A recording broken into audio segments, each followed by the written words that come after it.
Good morning. Our kids can be dismissed. There's great things waiting down the hall for them. To the rest of you, thank you for being here at the 11:15 service. And another hand for Jordan today. What a wonderful thing for us to be able to see and be a part of. Great thing. We actually had another baptism also in the first service today. Young high school student named Ryla. And so if you see Ryla or Jordan, would you just encourage them and just tell them congratulations. Tell them that you're praying for them as they start this new journey with Jesus. We are in the last week of our VBS series, and that means VBS begins tomorrow.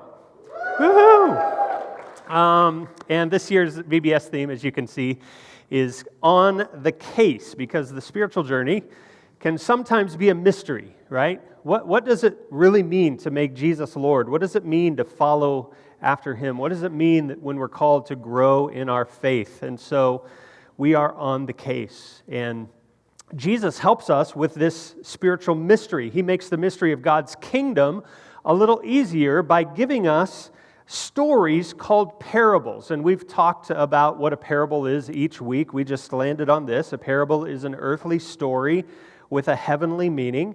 And Jesus uses all kinds of parables to teach. We've looked at 3 of them in the prior 3 weeks leading up to today. And today we'll actually look at 3 of the parables that Jesus talks about. In Luke 15 that we just read together, Jesus tells the parable of the lost sheep.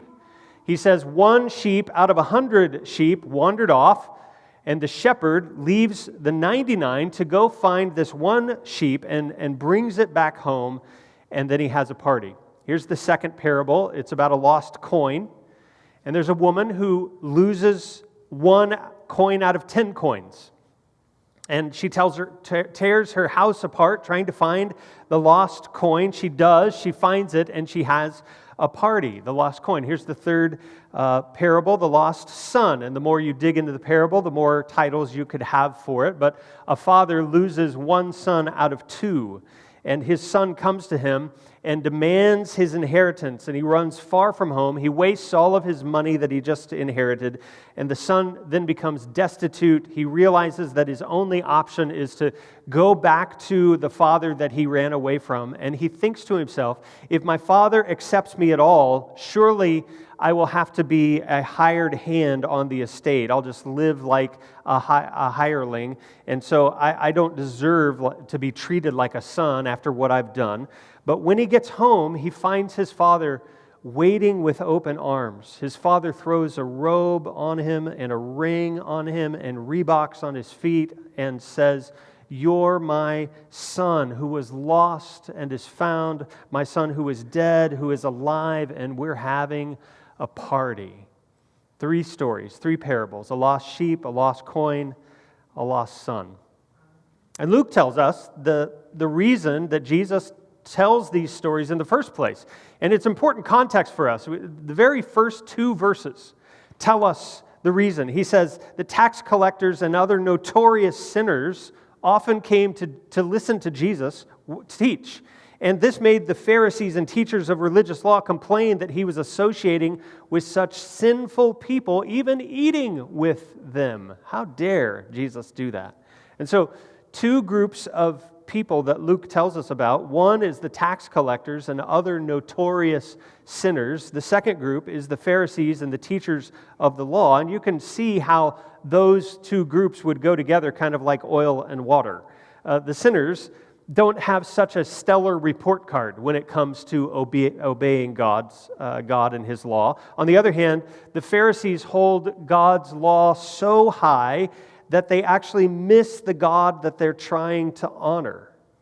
And so 2 groups. One group who has run away from God in their rebellion. The other group is so meticulously obedient to God's law that they also find themselves running away from Him in their religion. They just fail to see it.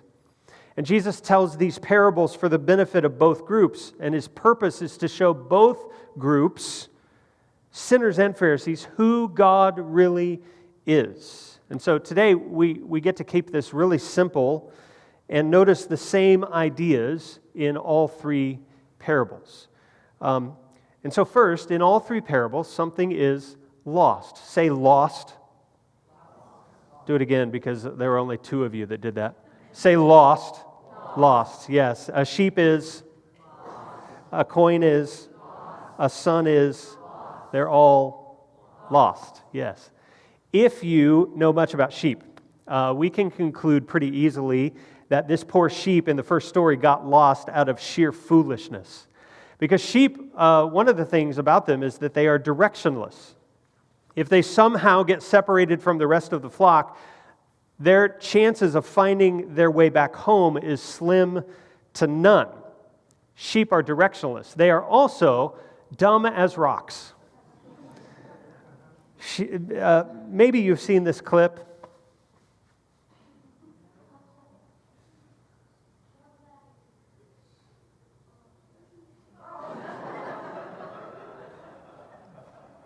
Sheep are dumb. And here's what happens when you're dumb. You can get lost pretty quick when you're dumb. In the second story, you can also get lost pretty quick when you're careless. Here's a woman who had 10 coins.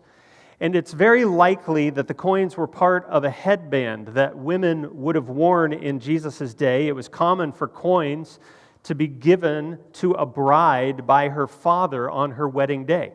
And some of these coins, sometimes they were linked together, and sometimes they were sewn into a headband that they would then wear.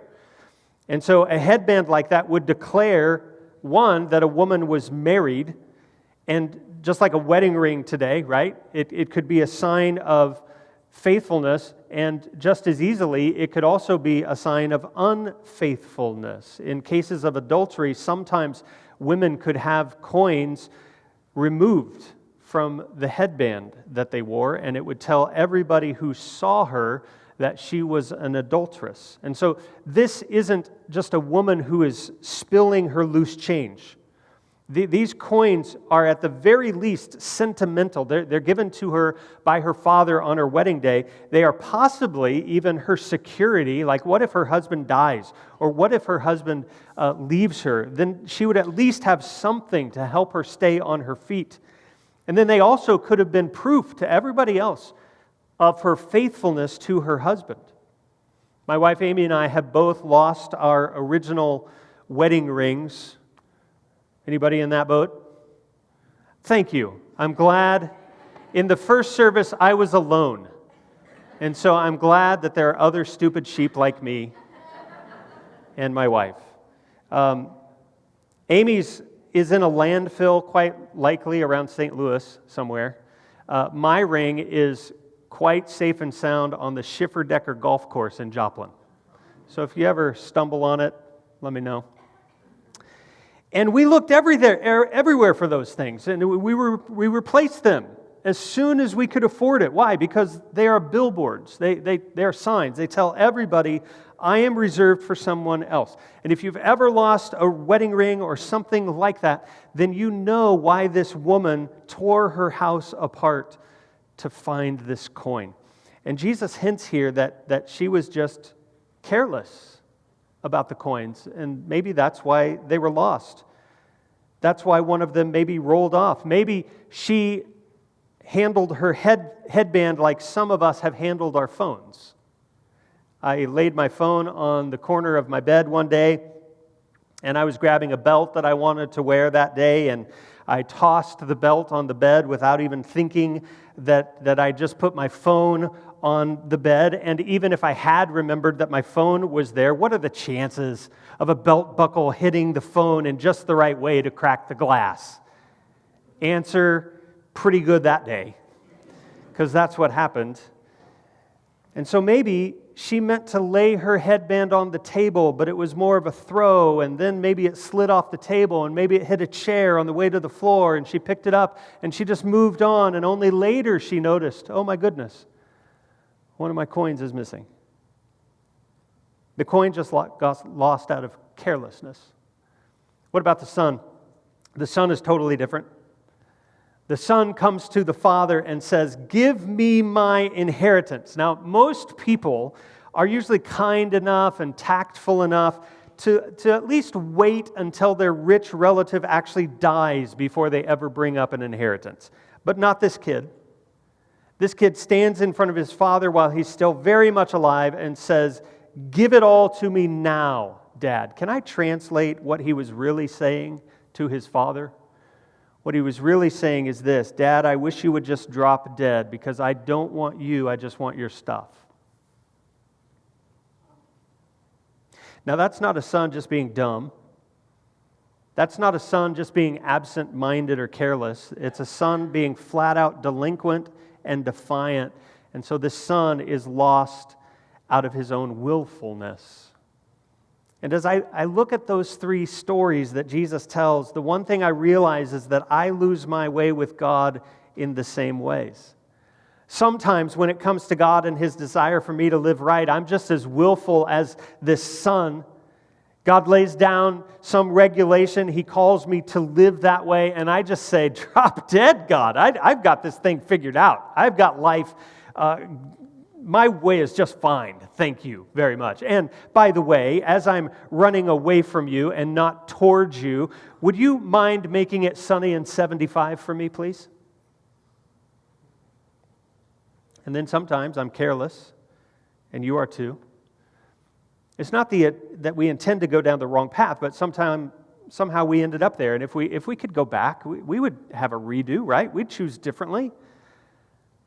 But we lost our minds in the moment, and now we're lost. And then sometimes I'm just a dumb sheep jumping back in a trench that I just got out of.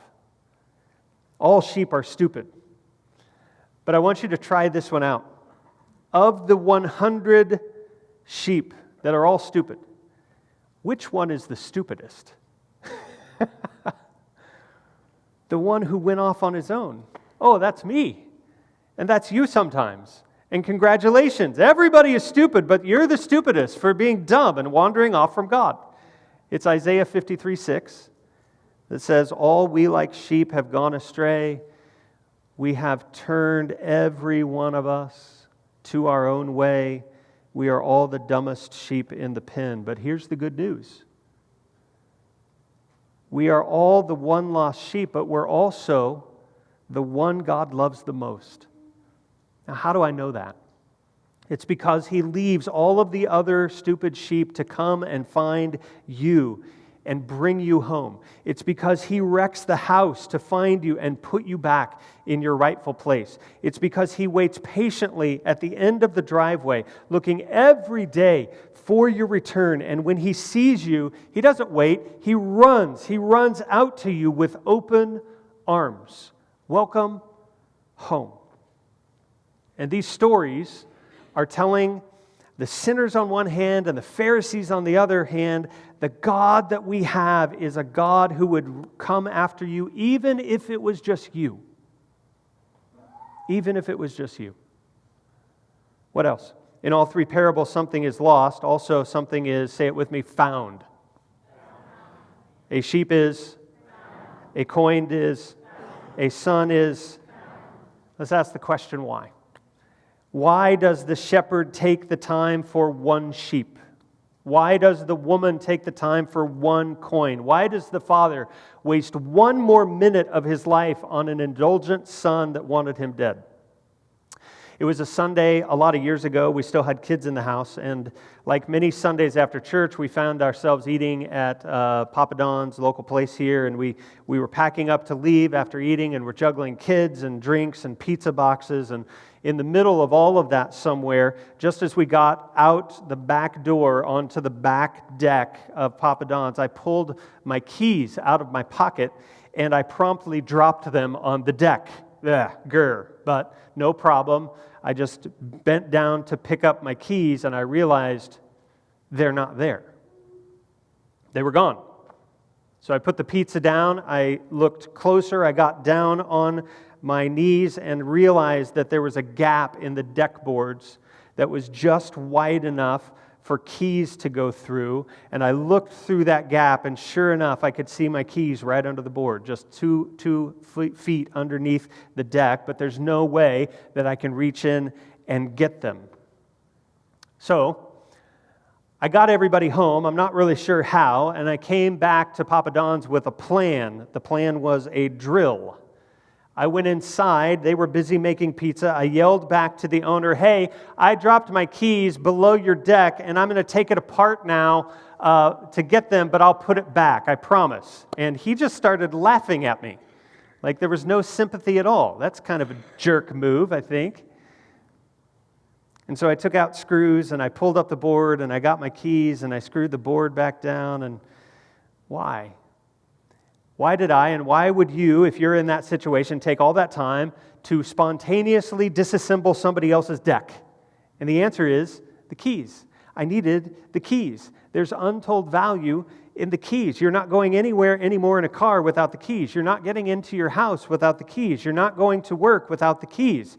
If it had been a quarter, if it had even been $1 or maybe even $5, too much hassle. You never value something you don't need, but they were my keys, and you always search for something that you value. And so here's a shepherd valuing his sheep. Here's a woman valuing her coin. Here's a father valuing his derelict son. Here is God himself valuing you and I so much that he searches for us. And what a monumental message of love that is, that God not only needs us, but wants us. He values us so much that he comes after us. Jesus told us why he came to this earth, to live a perfect life and to sacrifice that perfect life on a cross. He said it this way in Luke chapter 19. He said, "For the Son of Man came to seek and to save those who are," say it with me, "lost." And seek means you're lost, but I'm coming to find you. That's the message of Jesus. But save means I'm going to go one step further than just finding you. Look at what the shepherd does in the story. He finds the sheep, but then he goes a step further. He lays that sheep on his shoulders. He takes it back home. Look at the woman. She finds the coin, but then she goes a step further. She calls her friends to come and see it. And the easiest way for them to see it would be if she sewed that coin back onto the headband that it had come out of. Look at the father. The son comes back home and he's found. The father goes a step farther. He calls for a robe. A robe was a very customary thing to give to an honored guest that was welcomed into your house. But this isn't just any robe. It says it's the best robe. The best robe would have surely been the robe of the father himself. Give him that one. He says, put a ring on his hand, and a ring probably had the family seal on it. You only get to wear a family ring if you're a rightful son in good standing. He says, put shoes on his feet. The hired hands of the estate always went barefoot, but not sons. Sons had shoes. To have shoes on your feet meant that you could go anywhere you wanted. It was a symbol of your freedom. And here the Father is giving robe and a ring and shoes. And this is more than just cleaning the Son up and making him comfortable and presentable. This is a collective statement from the Father about his sinful Son. I'm not going to wait for you to clean up. I'm certainly not going to wait for you to prove yourself or to pay me back somehow. The robe says that I've covered you. The ring says that I've given you back your authority and your position, and the shoes say that there is no probation here because you are my son, you are a part of this family. The thing that is lost in each parable isn't just found, it's also put back into its rightful place. The sheep is reunited to the flock, the coin is returned to his proper position, the son is restored to his father and to his family. And these three stories are telling the sinners on one hand and the Pharisees on the other that the God you have is a God who makes a way to put you back where you belong. Because you belong today in God's family. You belong today in the right position. You belong to be seen as blameless and pure. You belong to be seen as a son with an inheritance. Why? Because you belong to God. On our own, we are still as lost as ever, but the cross makes a way for us to be put back where we belong. In all three stories, something is lost, something is found, and a party breaks out. Just like we say, the joy box is in the back, and then go, woohoo! That's what I want us to do right now when I say rejoice. Woohoo! There it is. When the shepherd gets the sheep home, he calls his friends and neighbors, and he says, I found him. I found the dumbest sheep in my whole flock, and he's home again. Come, rejoice with me. The woman, she calls her friends and neighbors. I found my coin. The whole town won't think I'm a cheater now. Come and rejoice with me. The father says, go pick out a cow because we're barbecuing tonight because my son was dead and is alive. He was lost and he's now found. And they threw up a tent and they said, let's celebrate. There's a story.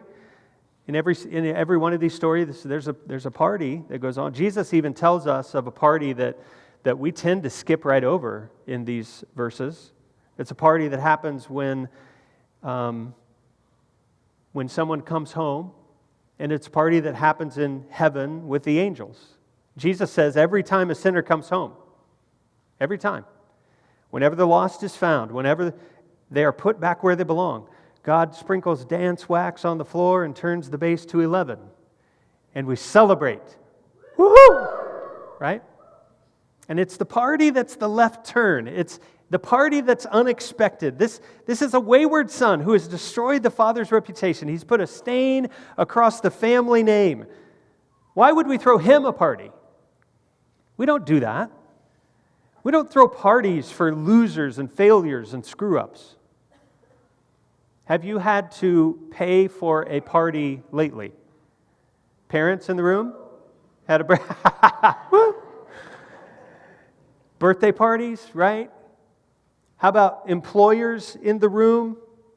Have you had to pay for a party lately? How about fathers of the bride in the room? Oh, man. Have you had to pay for a party lately? If you're paying for the party, there better be a good reason for it. Somebody better be getting married. Somebody better be turning either 16 or 96. Nothing in between. That's not. Don't worry about that. Someone better have just won the Super Bowl. Somebody better be retiring. Otherwise, I'm not paying for cake. That's how that goes. A party always means this, that someone has to pay. Someone has to pay. Any celebration requires a sacrifice. This son was given a ring and a robe, and they all had roast beef, and that all comes with a cost. And if you'll read closely in this final parable, you'll realize that it was actually the older brother who had to agree to bear the cost of the party for the younger son. See, the inheritance was already doled out.